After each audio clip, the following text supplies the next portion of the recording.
Hello, everyone. This is Rose. Got a new hairstyle, wearing my natural. But anyway, let's get past that. It's me. Today's topic from the book of life is the deceiver. The deceiver comes into someone's life for no other reason but to kill, steal, and destroy. That's all he wants to do. So when you spot a deceiver, oh, run for your life because he is definitely going to bring the mishap. He's going to bring something that you're going to be fighting up against, praying against, and so forth and so on. So let's talk about this. A deceiver is always seeking who he can destroy with mind manipulation. He's a fast talking, devil looking in the image of darkness there is. And I hate to say that the way I do, but when a person come into your life just to destroy you, just to bring you down, just to bring mishap, it's like, how else you supposed to see him? This is ridiculous. You just don't have nothing else purposeful than to come in somebody's life and try to kill, steal, and destroy. Now he's going to try to destroy a person through mind manipulation. That's what he do. He likes to take control, manipulate a person's mind, make a person think they're confused, that something is wrong with them. That's how a deceiver work and operate. He steal your hopes and dreams by turning them into doubt in your mind. He's so good at his little brainwashing tactics that he used. He gonna have you confused, and you're not the one confused. He's just very crafty at what he does. Also, now we know he's a liar. Got to be a liar to be able to do all of that. He is a liar. He will kill your self-worth by causing you to believe you're not worthy. Try to make you believe you're not worthy. And if you keep listening to him, you will believe that stuff. You will become exactly what he wants you to become. Be aware of the deceivers. Of course, we know he's a liar. He come with nothing but false illusions. Nothing but false illusion. He come and he know who to target. See, they can spot out a person that is very vulnerable. They can spot that out. A deceiver can spot that person out, and then that's who he go for. But he come in as a charmer. Oh, he's a charmer. And a lot of times those deceivers, they know how to groom themselves and make themselves look good and have you like just mesmerized by their, they outer. And the thing about a deceiver, they are so good at covering up who they really are. See, they know they no good. They know their purpose. And this is why they put this representative out there on the forefront before them so that you can get to know the representative, so that you can see them as the man of your dreams, so you can see them as somebody that you got to get to know. And they will carry out this persona for as long as it takes to fool you, to mind control you, to manipulate your thoughts. But anyway, I'm heavy on this one because I take offense to when he comes for one of mine or some people I'm close to. I take offense, so I get passionate about things. So me and my friend, my girlfriend. Now I told Gladys, I said, Gladys, I said, I need to take this story to the people. So I say, just don't worry about it. You're going to have an alias. You're going to have an anonymous name. And you're going to make up something. But I need to take this story to the people because too many of us are out here fighting the same type of battle. And when we can talk, when we can have a means of being able to communicate or hearing something from the next person and seeing how they handle it, it may help us handle it. We got to stick together against these darkness, these these wickedness spirits up in high places, these people that's coming that are allowing themselves to be used by these dark wicked spirits, and they coming, and this stuff is real, you know this stuff is real. So we have to come together and talk about these things so we can know how to fight against it. Come together, and if we can help, if I can help my sister, or my sister, my friend, child, or whoever I can help, then that's what I'm gonna do. I'm gonna expose it. That's what I do best. I run my mouth. Okay. Now, so anyway, like I told you, me and Gladys was having lunch. And we come together every now and again to come for lunch because we already hang out. We may see each other in church, or we may hang out at when we come together for our card games and have our little wine and so forth. But there's really nothing there to talk about because we wait till we get in our little one-on-one, and then we get a little bit serious with our discussions. And so when we met up, I said, "Okay, Gladys, what's new?" I said, "It's been a minute. What's new in your world?" And then she said, "Well, girl, it's the same old, same old."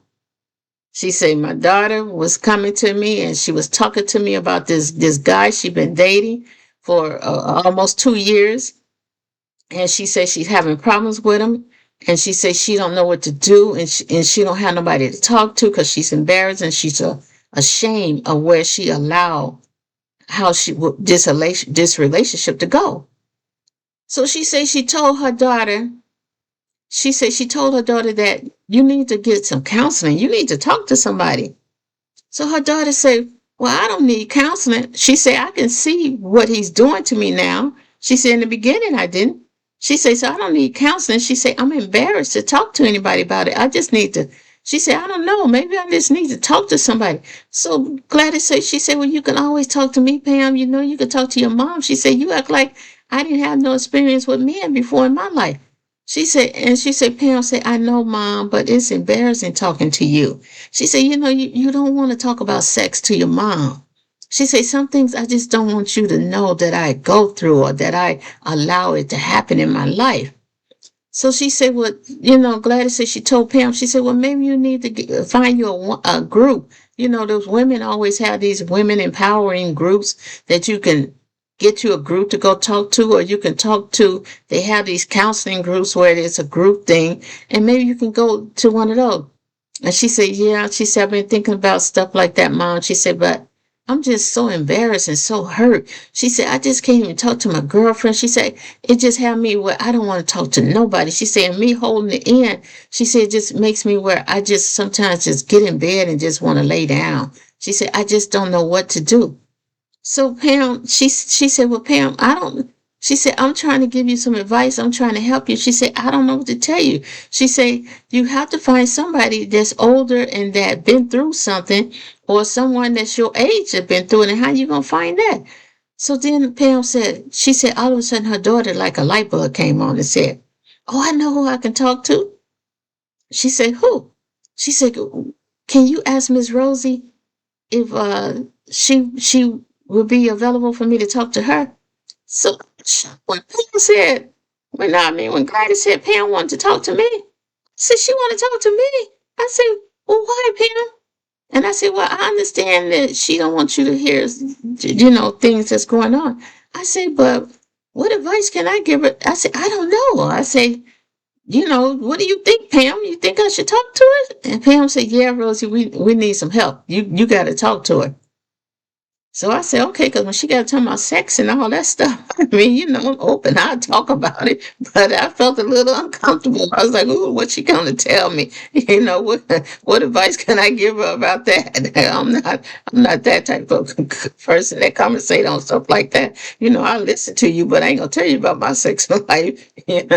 But anyway, I kind of giggled it off and laughed it off to myself because I didn't want to hurt Gladys' feelings. And I didn't want her to go back and tell Pam that, how I was thinking. So, but anyway. So I told her, I said, "Well, Gladys," I said, "I'd be glad to talk to Pam."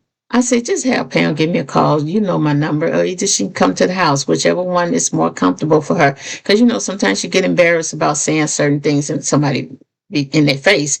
You prefer to talk to them over the phone. I say, so if she want to do it that way, she can do it that way. Either way it goes, it's all right with me. And so she said, okay. So Gladys gave her daughter Pam my number.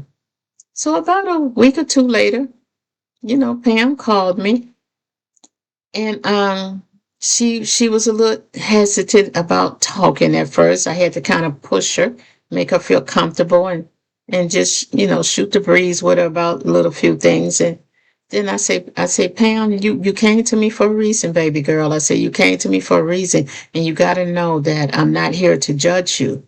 I say, I'd have lived too much life, and I'd have seen too much in life, and I don't judge nobody. I say, now I fruit inspect. I'm I highly fruit inspect people, and when I see their fruit is rotten, I don't want to have nothing to do with them because I don't want that rotten fruit rubbing off on me. I said, because you know what they say about a rotten fruit in the barrel of apples, it's going to turn the other ones rotten. I said, but I'm going to fruit inspect. I said, but I ain't going to judge nobody. It's not for me to judge nobody. I don't have a heaven or a hell to put nobody in. Who am I to judge somebody's life when I, too, myself, had to call on God for grace and mercy and for forgiveness? I say, so go, you feel free to talk to me, Pam. Whatever you need, feel free, because I want you to get through whatever you're going through. And whatever way I can help you, I want you to know I'm here for that. So Pam began to tell me about how her job has, sent her to another city that's only 4 hours away. It's not that far away. She can drive there.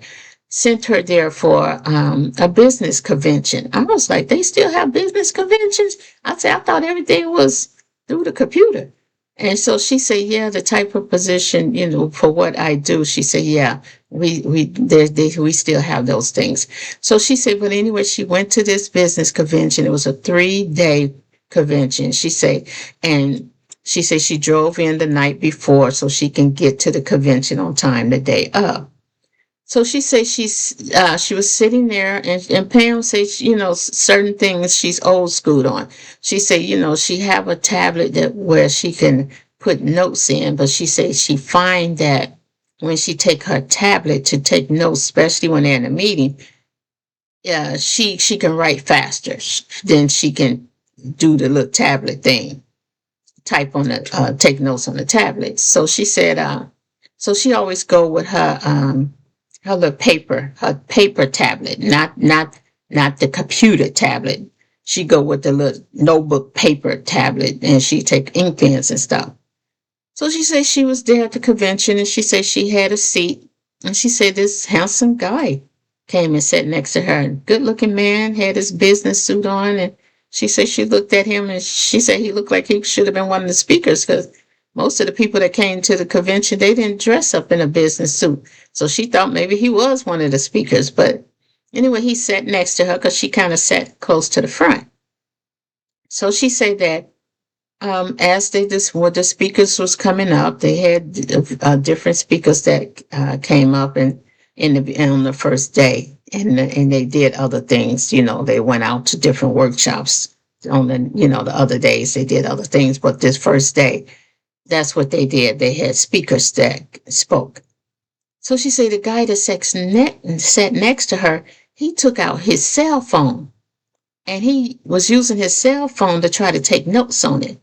And she said she was observing him, and she could see that he was getting kind of frustrated because he wasn't catching everything that they were saying. And he would lean to her and say, did you hear what he just said? Did you hear what she just said? So Pam says she politely went in her bag, got one of her writing tablets and an ink pen, and she gave it to him. She said, this may help. She said, this is what I use. She said, I tried to do it your way too, and they would go too fast for me to take notes on my tablet, my computer tablet. So she said she did that, and the man was happy. And she said, so they sat there, and they would have like the little 10-minute breaks and stuff like that. And she said that he was, talked to her. They would just sit there. They wouldn't get up and go out. And he would talk to her, and he was very friendly and asked her where was she from, and told her where he was from, that he lived there in that town and what he did for a living. And she said, wow. She said he's up there in the executive world. And then she said based on his title, she know he makes good money. So she said she was intrigued. She said he's good looking. He's talking to her, and out there. She said even when it was lunchtime, she said he asked her, "Did you have plans for lunch?"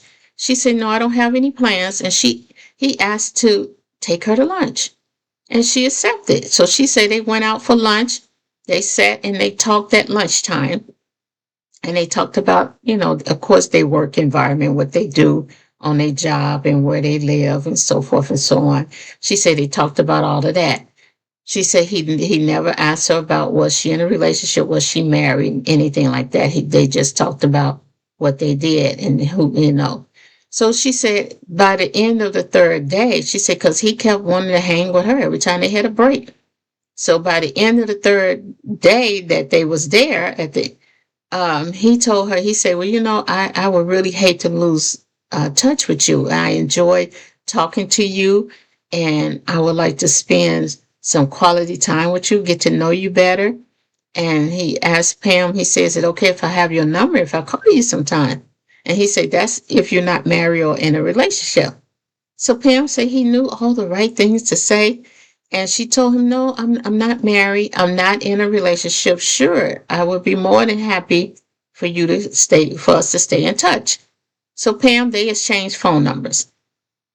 Pam said he started calling her right away because she explained to him that she was going straight home after the third day of the convention, that she was not going back to the hotel, that she was going to actually drive home. So he told her, he said, well, call me when you get home so I can know you got home safe, or I can call you. He said, but I don't want to disturb you because I know you're going to get there kind of late because the convention was over at 5, a 4-hour drive in traffic. He knew she was going to get there late. So Pam did that. When she made it home, she called him and let him know he was home. And he said, okay, I feel good now. I can go to sleep. And he said, I'll call you tomorrow after you get some, rest, because it was a weekend. It was a Saturday that they had ended the convention. So he said, so I'll call you on Sunday after you get you some rest.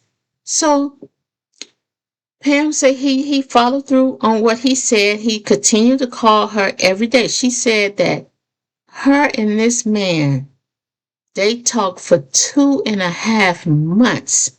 She said the majority of their talking on the phone was video chat.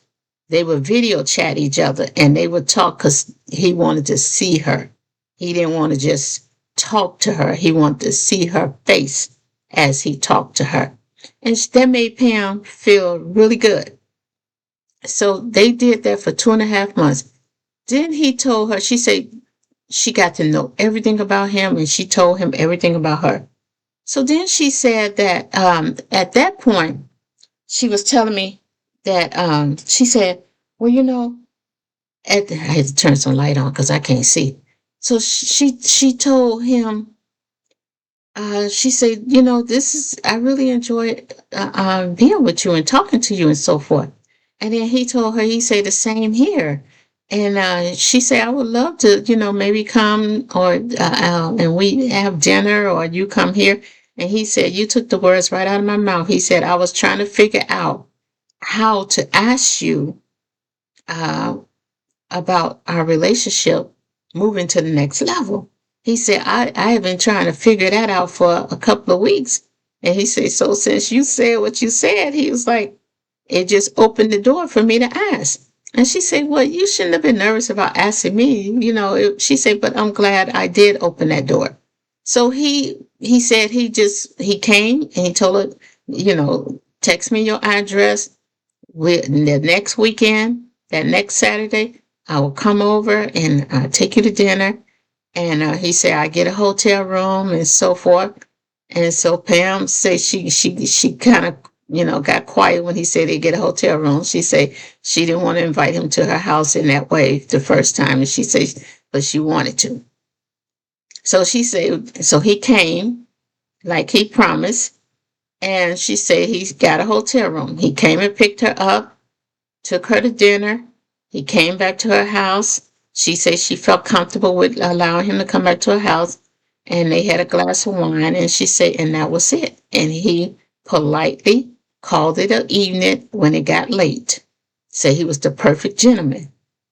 I was like, oh girl, I know he had your mind at that point. Oh, you was like, oh, I found the man of my dreams. Oh, he's a perfect gentleman. I say, but something tells me that this is a deceiver. I say, because he know all the right things to do and say.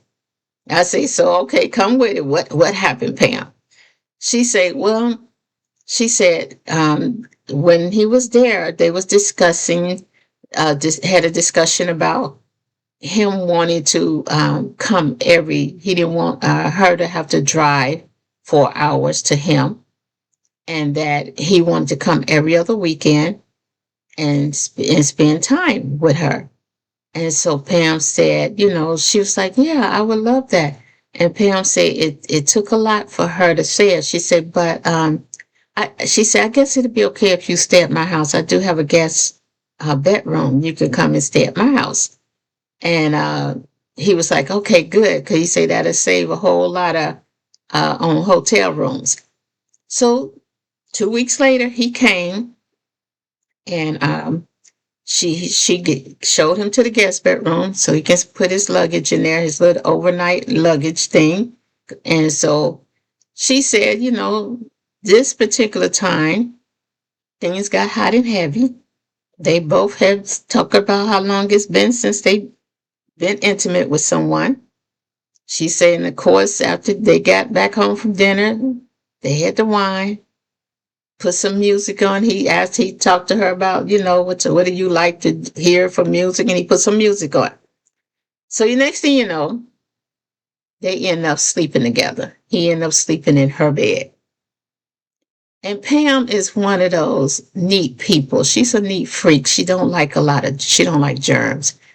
So she says she's been that person that whenever she get intimate with a person in her house, now it's different if it's in his house. She said, but in my house, she said, I put a bath towel underneath us. She said, because I don't want my mattress, my sheets soiled and I have to get up and wash them. She said, because I don't want to even lay on them afterwards. She said, because afterwards you get up and you wash up, you wash. She said, and I don't want to go back and lay on a bed that's been soiled. She said, so I always put a bath towel underneath. I said, okay, Pam. I said, I see why you didn't want to talk to your mama. I said, but go ahead on. I say, I'm grown. I'm grown. Go ahead on. I was like hoping she didn't go too deep into this thing because I was starting to get embarrassed. But I was like, okay, well, go ahead on. And you did that, and then what happened? She said afterwards, she said, I got up. She said, now before he came, she said, I put some really nice towels out on two different racks. She said, I let him know this is your rack of towels that was closer to the shower.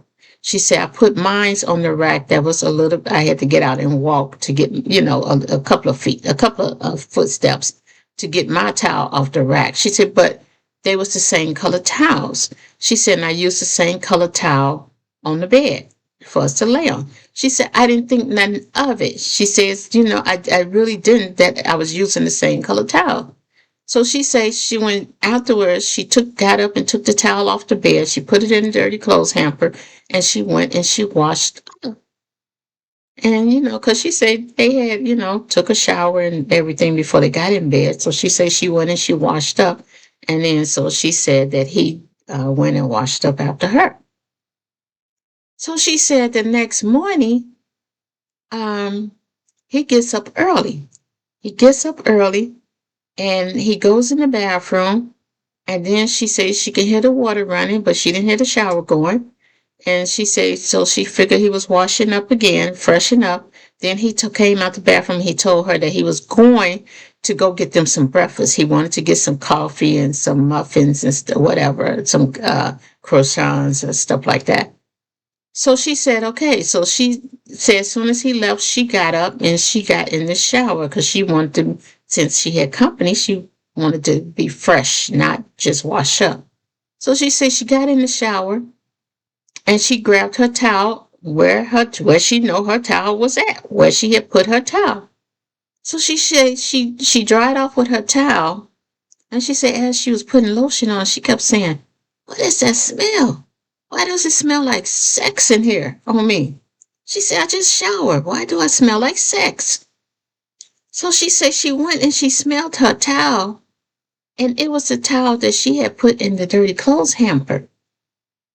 Go figure. Go figure. I said, "What?" See, wait a minute. I said, "Repeat that to me, Pam." She said, "Yes, Miss Rosie, it was the towel that I used underneath us." She said, "I put it in the dirty clothes hamper." She said, "For some reason, I don't know why." She said, "My clean towel got switched with that towel." And I said, "Well, what did you do when he came back?"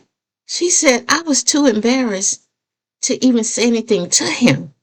She said, "I know he had to do it because," she said, "I'm not crazy, Miss Rosie. I didn't do that." She said, "Miss Rosie, I didn't do it." She said, "I know that I put that towel in the dirty clothes hamper." So I said, "Okay." I said, "Well, wow." I said, "Well, then go on because it got to be something that about him that tells you why he would do something like this." So she went on to say that how she had been, he's been coming every other weekend like he normally come. And she talks about how in between him coming, he wants her to send him a lot of provocative pictures to keep him going until he coming over to our house again. He wants her to dress with uh, practically nothing. Because she told me, she said, "Miss Rosie, don't judge me." She said, "But," I said, "Judge you about what? What did you do?" I said, "You sent him a nude picture?" She said, "No." She said, "I'm too uncomfortable with that." She said, "That's what he wanted me to do." She said, "But I didn't do that." She said, "I just simply put on a nice negligee and I took a picture in that and I would send him pictures like that." She said, "I would send him pictures and he would ask for something more because he talking about he got to use his imagination and he don't want to use his imagination. He want to see it." And I say, "So did he get you to do that?" She said, "No, I didn't do it." She said, "But he was constantly asking me for that." She said, "And I told him I don't like sending those type of pictures."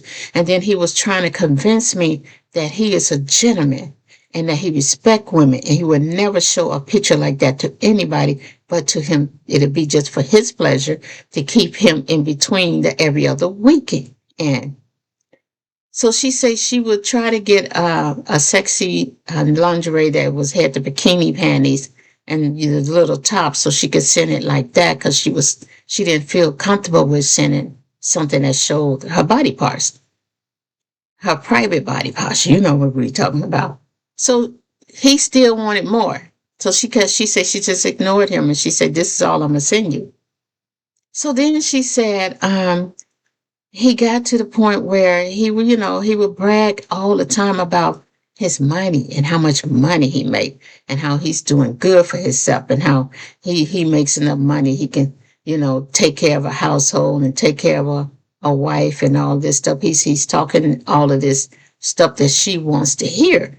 And he was saying that, um, how he wants to eventually move out of his home that he owns and move in with the love of his life and they get a house together and how he want to do all of this stuff and it's just blowing her head up. So she says that then he comes over the next time he comes over, he asking about them making their own video a sex video. So she was like, "No, I don't feel comfortable with that."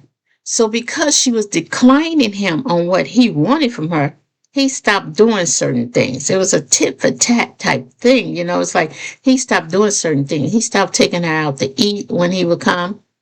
And he started telling her she needs to cook. "I want to taste your cooking. I want to see how you cook." He stopped doing that stuff. Then he got to the point where he told her, "Well, I think it's only fair that you start coming to my house that I don't have to keep making this trip over here to see you driving 4 hours. We at the point where you can come to my house. So they had been dating for a while when he got to this point. They had been together a few months, after at this point, and she was really liking him and digging him, she told me. So she said that she would go to his house.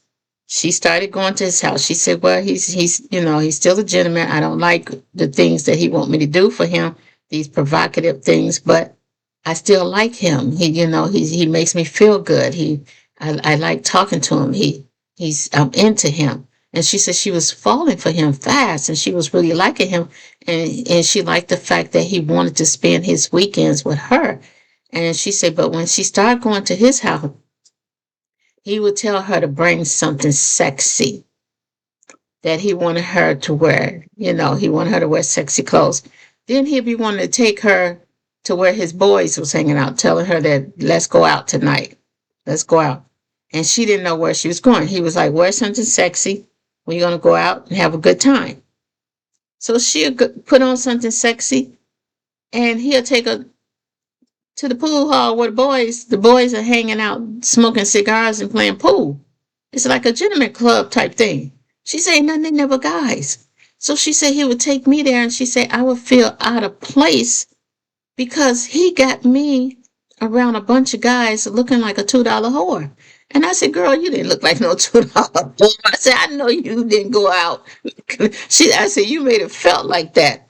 I said, but I know you, Pam. You did not go out looking like a $2 whore. I said, stop saying that about yourself. I said, now I know you dressed sexy, but you dressed in a way that was appropriate. I said, so don't put that in your head that that's how you was looking. I said, and you made it felt like that because that's how he made you feel by having you go out sexy around his boys. And she said, yeah, because, he got me around his boys, and it's like, I don't understand the purpose of this. If I'm drove 4 hours to be with you and we going out and you out socializing with your boys, what am I supposed to do? And I say, so what you do? She said, I would just sit there, or I would stand there and just wait for him. He'd be shooting it up with them, talking to him about, of course, they talking about cars, money, and all the things that guys talk about. And he would every now and then say, babe, go get me a drink, get me this, get me that, just had me ripping and running every time. And she would tell him that she didn't like going out doing nothing but hanging with his boys. And she told him that, can we do some other things? And he was like, well, what is it? We too old for clubbing. And she said, but there is no other entertainment.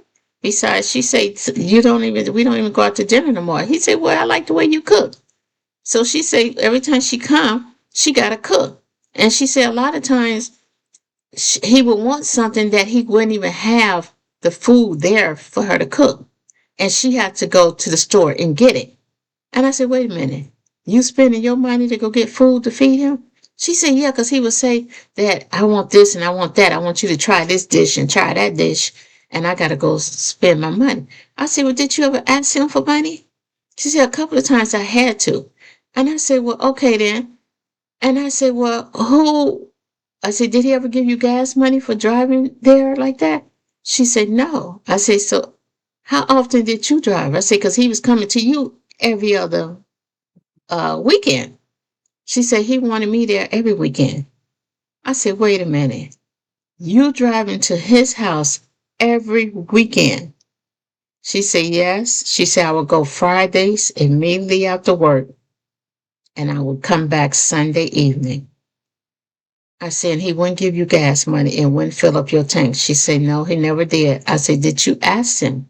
She said, no, I didn't. I said, well, wait a minute. I said, and then you have to buy food sometime. She said, yeah. I said, and then he taking you around his boys and wants you to dress sexy. She said, yeah. I said, so he's changing because you don't want to give him sexy pictures of you being in the nude, and you don't want to do a sex video with him. She said, yeah, that's when I noticed he started changing towards me. And then so I said, well, this is something. I say, so what about y'all conversations? I say, is he still the same way he were In the beginning, when y'all would talk about life and your work is in your future and stuff like that, she said no. She said he brag about how much money he makes and how much money he got in his bank and all of this stuff. She said, but then he complained about everything. He could complain about, you know, how high the electricity is, and in the summertime how he don't like turning on the air conditioning for too long. He just turn it on long enough to cool off the house, and then once he cool off the house he turns it off, and then he put the fans on. He got electric fans you plug in around the house. He'll put those on to keep the cool air that he got from the air conditioner that he let come on for a few minutes. And he'll keep it cool, and he don't want you opening up no back doors or windows or anything because he wants that cool air to stay in the house. I say, really? I say, so how did you feel about that, Pam? How do you feel? She said, well, she said, I don't really like it because she said, sometimes it'd be so hot and then I'm sweating. And I asked him, can we turn the air on for just 10 minutes so that I can cool off? And he'd be like, no, no, it's too much money. And she said he would complain about the money. He complained about everything. She said, I talked him into taking me out to dinner when I went over for my birthday. She said he complained about how the amount of they charge at the restaurant, and he ain't leaving no 20% tip. You know, he left $5 on the table because it's too much money. And I say, so he wasn't like this in the beginning. She said, no. I said, well, I wonder what this deceiver is up to. She said, what was that, Miss Rosie? I said, this deceiver is up to something. I said, he's a deceiver. I say, so he's up to something. I say, so what else been going on, Pam? So she went on and she went to talking more about how even in the wintertime, she say he would turn the heat on, and then and he'll just turn it up until the oven warm up. I said, the oven? What the oven got to do with the heater, the central heat? She said, well, he wouldn't use it because he kept saying it was too expensive. So he would turn it on until the oven warm up, and then he'd turn the heater off and let the oven heat the house. And then we had to put sweaters and stuff on, and hoodies and stuff like that to walk around, flannel pants on to walk around in the house. I said, oh my God. I said, I wonder if this how this man live when you're not there. I said, this is ridiculous.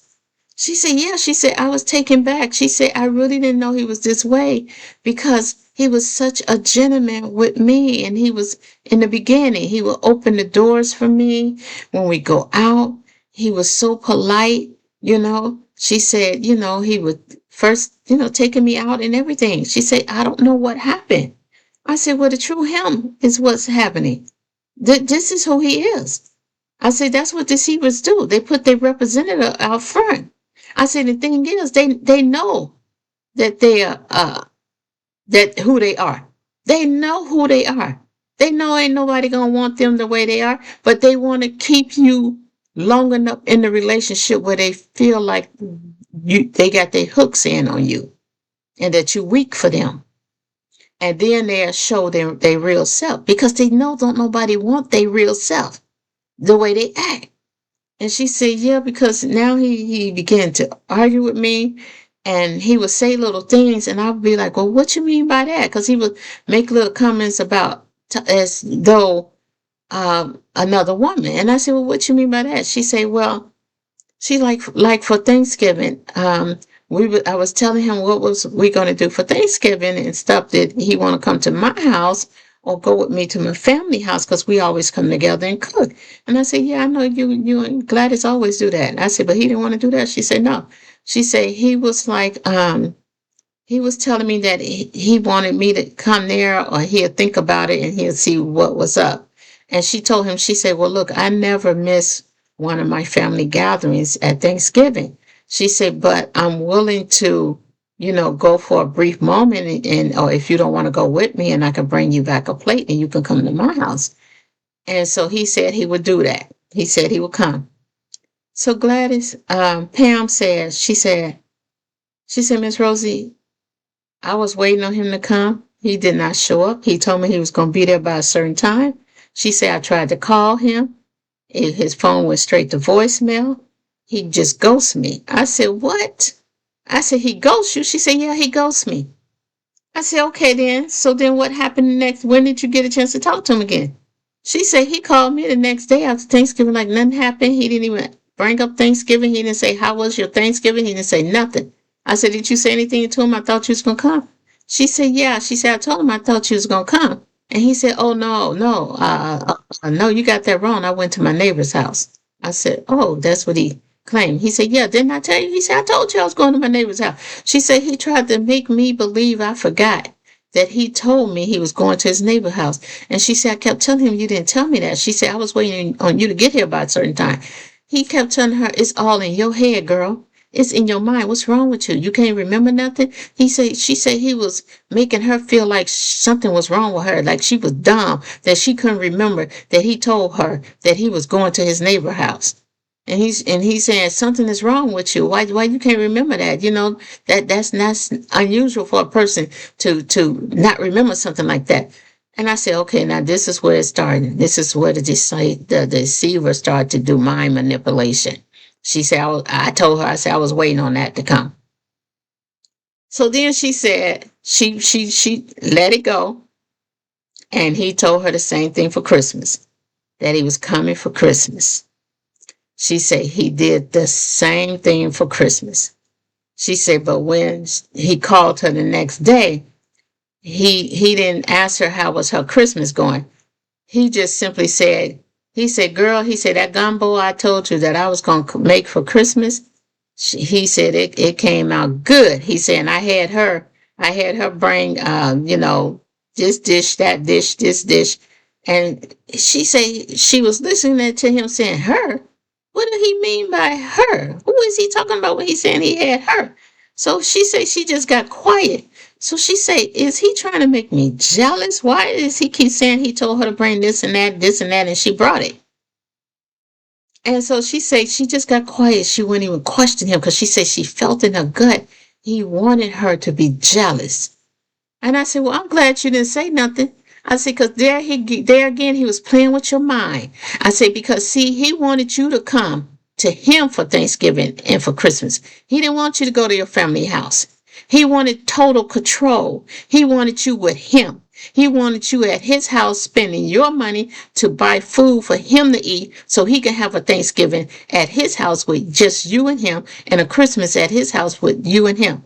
So he thought Thanksgiving would work when he told you, when he tried to gaslight you and make it seem like you forgot something wrong with your mind. I'd say, but then when Christmas came, you still was standing strong on you going to your family, and he got mad, so he had to call you the next day and talk about he cooked something. See, did he ever cook since you've been knowing him? She said, no. I said, that man ain't cooked nothing. He ain't doing nothing but lying. Gumbo on top of that? He ain't cooked no dang gone gumbo. Something that hard to fix. I said, no, he didn't. And then gonna tell you he had this woman bring all these different things over, and you didn't buy into it. So I know he got pissed off when you didn't buy into it and you didn't say nothing. See, because he was trying to get you jealous and let you know that if you don't step up to the plate, if you don't start doing what he wants you to do, he got somebody else in the wings waiting. So he's using mind manipulation. He's using control to get you under his, because he know you like him. He know you like him. He know because you expressed it to him. But so now he know that you like him. That's when they go in for the mind manipulation. They got to get you to like him first. Because he know that he's done little things that are red flag things, and you let it go. You didn't bring it up, especially with the towel thing. That was the first thing he did. He did that intentionally to see how far he can go with you.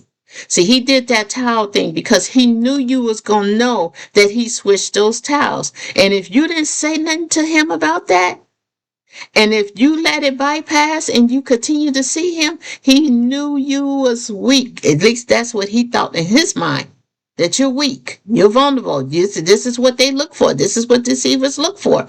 Somebody they can manipulate, they can easily control, they ain't going nowhere. And that's what he thought he had in you.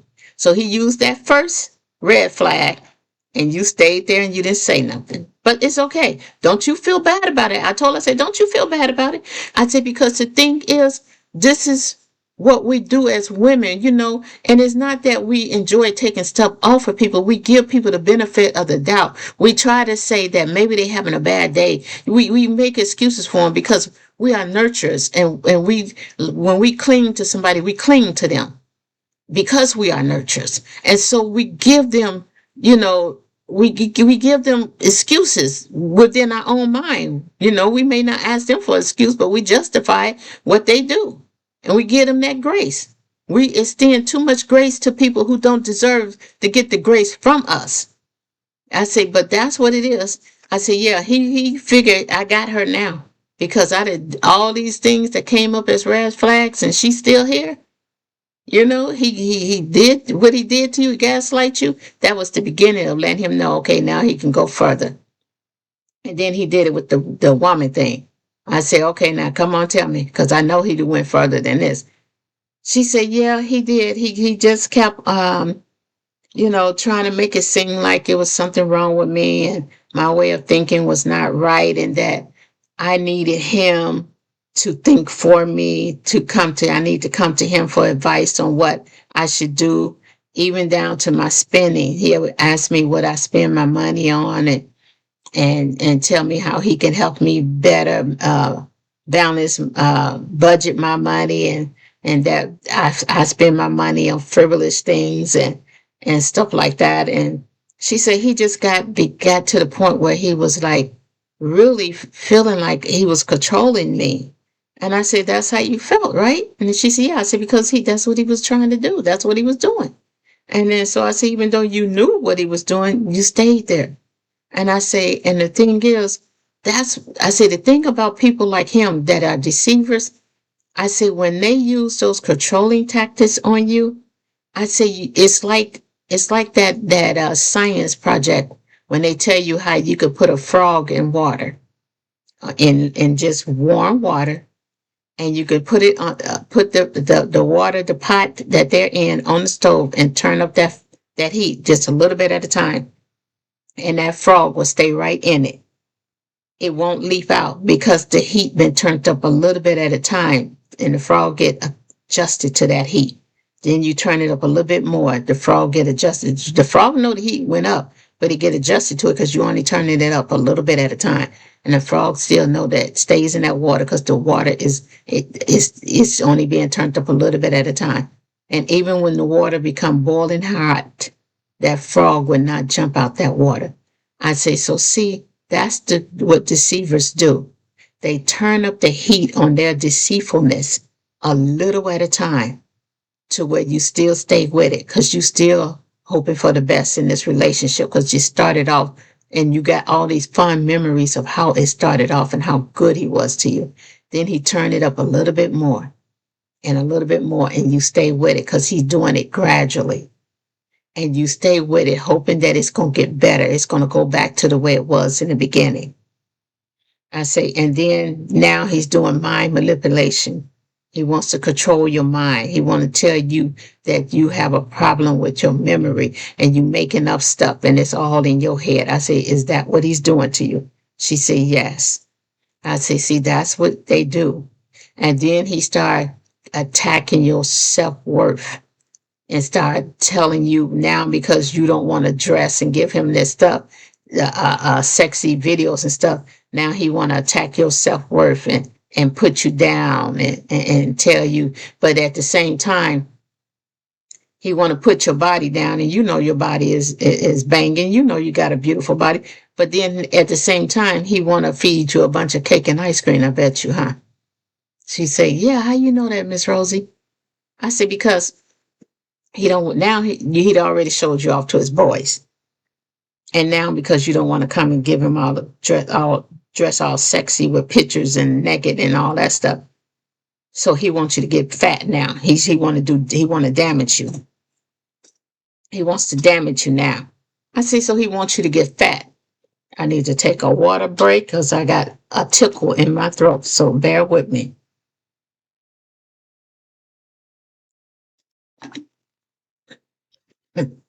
Excuse me.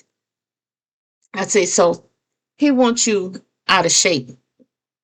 He don't want nobody else to have eyes on you but him. And he don't want you to have eyes on no one but him. So now he wants you to be out of shape so he can really go in for the kill and destroy your self-worth and put you down. Because he know if he gets you out of shape, then he can really talk about,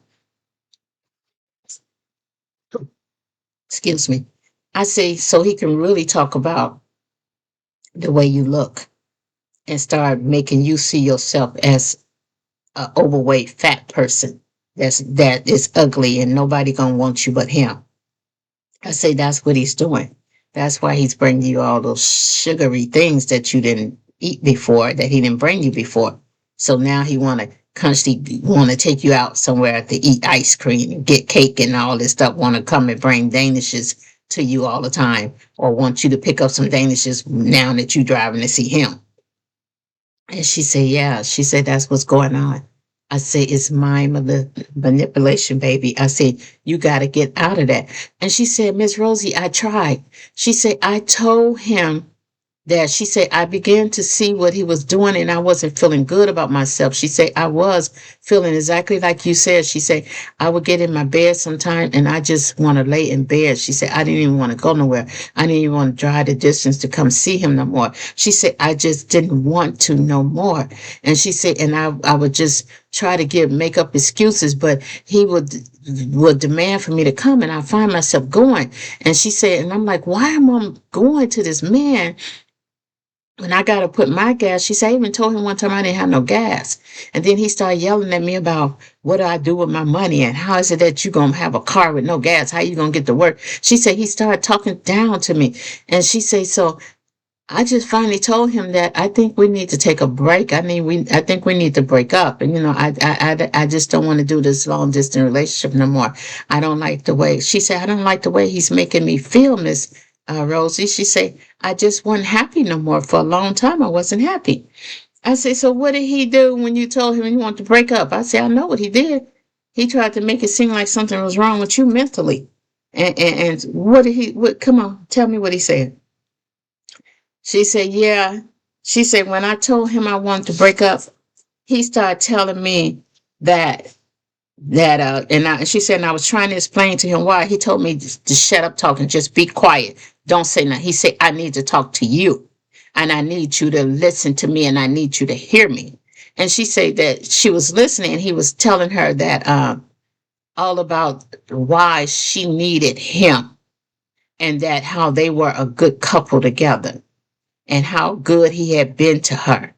And now she ready to leave it for what? For what reason? Because he's trying to help her become a better her. And then she said he kept trying to make it seem like he was helping me to become a better me. And because of that reason, she wanted to leave the relationship because how good he has been to me. And she said, he's saying all this stuff. And she said, every time I try to intervene and say something, he'd say, I said, don't talk, just listen. And she said, she would get quiet and she would listen. And then he'd say something. She said, but no. And he would say, I told you not to talk, just listen. She said she kept listening, and he was just saying a bunch of stuff that wasn't true. And then she said, and all he was doing is repeating himself over and over and over and over again. Just kept saying a bunch of stuff that wasn't true. And then telling her that it was all in her mind. And she said, so she just listened and she just said, okay, I'll be glad when he stopped repeating himself. I'll be glad when he stopped talking to me so I can hang up this phone. And she said she just kept, finally, he stopped talking. And then she said, can she say something now? She asked for permission to say something. And he told her no. Get that. He told her no. No, you can't talk. And she said, she was like, wow. So she said, okay. So she said, and then he hung up. And then before he hung up, he said, so we got it straight, right? We got it straight. Everything is straight. Everything is good, right? And she said, yeah, everything is good. So she said they hung up. So she said she decided, well, since he wouldn't let her talk, she would text him the next day and say what it is that she wanted to say. So she said she texted him. She said he went a couple of days without responding to her text. He went a couple of days, and then he texts her back like good morning, like everything was good. You know, I hope everything is going good with you this morning. And so she said she just got quiet because she's like, he's doing the same thing he did for Christmas, Thanksgiving, and Christmas. He acting like nothing happened. So she said that next thing she know, he she got quiet and she didn't know what to say. So she said she wouldn't say anything. Then he said he texted her something else, like, okay, where you at? You know, kind of thing, like what you up to this morning? He asked her a question like that to try to get a response out of her. So she just said that, look, I'm good, but I'm not feeling too good right now this morning. I'm not. She said, I know that we left, that we she said she texted him, said, I know we finished on a good note, that we was going to continue with the relationship. She said, but I'm not feeling good right now. And then he told her, he said, you need to stop talking. That's your problem. You talking yourself out of stuff. You need to stop talking. You need to let this go. You need to let it go and stop talking. Because every time you say something, all you doing is putting negative thoughts in your head. She said she couldn't believe what he was saying to her. That she's putting negative thoughts in her head, and that's what's causing her to not want to continue the relationship. And he told her, so don't talk no more until you get your mind together and end it now. This is the end of it. I don't want to hear you bringing this up anymore about not wanting to be in the relationship. I don't want to hear you telling me anymore about what happened, what you think happened, because it's all in your mind and it's only in your mind. I don't want you telling me any more about what happened. Just stop talking. I'm trying to help you. So you need to listen to me and to me only so that I can help your mind not deal with all this negativity you got going in your mind only. So you need to let me help you by listening to me. I said, child, how did you feel about that? I say, baby girl, how did you feel about what he said? She said, I was so torn. I don't know what to do. She said, I just didn't know what to do. I said, that's a manipulator. That's mind control. He's trying to control your mind. You got to understand. You got to understand and see what the deceiver is doing to you. This deceiver wants to control your mind. He wants you to be a puppet on the string that don't talk. You just do what he say do. That's what he wants. You only supposed to obey his voice and his voice only. You're not supposed to have a say. You're supposed to use your money to come see him every week and buy whatever he wants you to buy and do whatever he wants you to do. Take a sex tape with him. You don't know what he's doing with if you do a sex video with him. He could be selling it to the highest bidder online. You don't know all these undercover things they do online. Now I don't know about all those sites, but I hear they have them. You don't know what he's gonna do with that. I said he wants you to go against your morals and your values to do what he wants you to do. And then if you don't go against it, then you crazy. Something is wrong with you. You thinking negative. You got all this negativity around you. The negativity is him. The negativity is him. And you need to let him go. And I told her, I say, you starting to already feel depressed and to feel bad about yourself because of what he's putting in your head. You need to stop allowing him to talk into your ears. You got to guard your ears because, see, the thing is, a lot of stuff that enter into our life is through somebody speaking into our ears. I said, God tells you that in order to have faith in him, in order to believe in him and in his word, it comes by hearing, and hearing by the word of God. He tells you that. God tells you in order for you to know who I am, in order for you to have faith in me, in order for you to believe me, you got to hear my word. Faith come by hearing and hearing the word of the Lord. Now, if you sitting up here closing down everything that in your hearing but his mouth, you can't even have your own thoughts in your head. It got to be what he say only. He's becoming your God, and you're gonna start believing in everything he say. He's stealing your self-worth. He's stealing your value. He got you thinking that you ain't worthy. He's trying to get you to become overweight so that he can now make you feel bad about how you body shame you and make you feel even more worse. This is a deceiver, girl. You better use the God giving gift that he gave you, discernment. You better use that discernment. Your mama is a praying mama.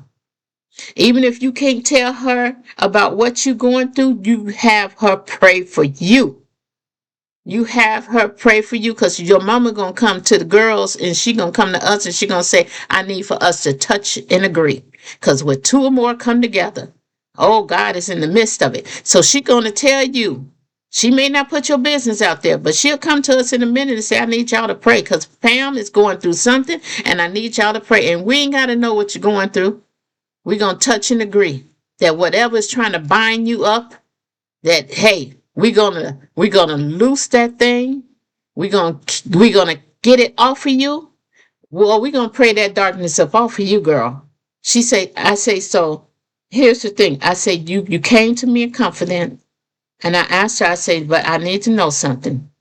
I say, now I talk on this little podcast thing, and I need to share your story, but not your name. I say, because there's too many women out there going through the same thing you are going through. And they need to hear this. They need to hear what that person is doing to them. They need to hear it from another person. Because see, they going through the same thing you're going through. They know something don't feel right, but they don't know exactly what it is. They probably crawl in their bed and just cry and don't know what to do. I said, but they need to hear that they're not the only one. And they need to hear that it's a deceiver who they need to kick out of their life and how they need to get somebody to pray for them and to help them through this. They need somebody to talk something positive into their ears and into their spirit and let them know that they are worthy, they have value, they are beautiful, and that they're not deserving of somebody who's going to belittle them and treat them like they less than human. And you got that in us. I said, but I need your permission. I said, I'm not going to tell your story if you tell me not to. I said, but somebody need to hear this. She said, Miss Rosie, I trust you. She said, I trust you not going to use my name and my mama's name. She said, I trust you. She said, you're right. She said, because I had nowhere to go. She said, I had no one to go to and no one to talk to. She said, I wanted to talk to my mom. My mom was telling me she is a psychologist. She telling me to talk to a women's group. She said, I had nowhere to go. She said, so if this story can help somebody else and they can foresee that this guy whoever is doing this to them is a deceiver and what he want to do is come into their life to kill, steal, and destroy, then by all means, tell it, Miss Rosie. I said, okay, then that's what I'm going to do. So, at the end of this story, she got away from him. Her light began to shine again. She began to go out and do the things she used to do all the time when she would go out with her girls to different concerts and go take cruise trips with her girls and hang out with her girls. And, before somebody came in her life and tried to manipulate her and control her and brainwash her, she started doing that again and she became that person she was, that confident person she was before she met this guy. And so I'm saying to you who's listening to me, if you have encountered anyone like this, baby, that's not love. That is not love. Darkness, that is darkness at its finest. It comes to kill, steal, and destroy everything that you built in your life. That's not love. Go and have somebody pray with you, pray for you, help you get over this person, whatever it takes to get over it. If you got to team up with girlfriends and start doing things with them and just to get out the house, just to get your mind back, you need somebody to speak something positive into your spirit. You need to go and just have, if your mom is a praying mom, or if you know somebody that's a praying person, just have them sometimes just speak something positive, a scripture or something into your spirit every single day. Call you up and just tell you, or you go on social media. Y'all have things on there that give you the word of the day, the scripture of the day. Play that on your phone every day. Play a scripture, or get up in the morning and play a praise song, a music, a song, or something that is uplifting, that takes you higher into the spiritual realm of light, of who God is. God is light and He is love. Get you a spiritual song that you get up with every morning and play, so you can hear it before you start your day. But you got to do something to counter what this darkness spoken to your ears and spoken to your spirit. You got to do something. You can't do it on your own. Don't think you can do it on your own, because see, he starts sinking you in. And so right now, you got to get from under that. This is something I'm trying to tell you. You cannot do this on your own. Faith come by hearing. You got to put something in your hearing that counter what he did to you. So get you a good praise music. Hey, what's the little man name? I've seen your itis. To be singing.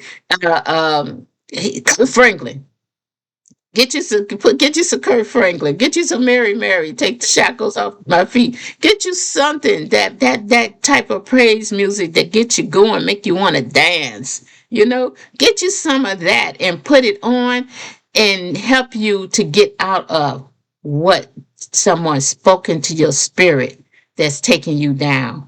And when you will know when you're starting to feel better, because you're gonna want to do more things that are fun things. You're going to want to get out the house and go bowling with your girls. You want to go and have dinner with your girls and have a drink of wine. You ain't going to be sitting at home crying and depressed about no dark man, about no dark energy. So I say to you to please guard your hearing and understand your value and your worth. This is something I cannot stop preaching enough of, because this is how women are torn down and is manipulated a lot of times in life. It's because we listen to the wrong people. We follow a chase after the wrong thing, and we think they are the only thing in life for us. It's somebody else. Because once you change the way you think, your aura is going to put out a light to draw to you exactly what you want. Trust and believe that's real. You're going to draw to you exactly what it is you want as soon as your aura change from dark to light. I'm here to tell you, the power of God is real. The power of God is real. He is the creator of the heaven and earth. He is the creator of you and me. He is the creator of everything you see in this world that's walking and living. And guess what? The breath we breathe is the breath that he blew into our nostrils. He gave us this breath. We breathe the breath that he gave us. How powerful is that? You want to believe something? Believe that, because it's real. Don't let no darkness talk you into believing what they're saying. Believe that. That's real. So I wish I knew you all personally, because I'd be one of the ones on that team that you go to fight against these dark forces that's coming up against you. So get some help. Guard your hearing. So until next weekend or next week, I put these out every Wednesday, not next weekend. Forgive the Cena. Hey, what can I say? I love getting old. Thank you, God. It's a blessing. Heavenly Father, thank you for it. So I ain't going to complain about it. It's okay. It's just a sign that I'm still living. I'm still here. So I see you next week. And until then, stay in peace, stay blessed, and keep it going. Okay? Have a good week. Bye.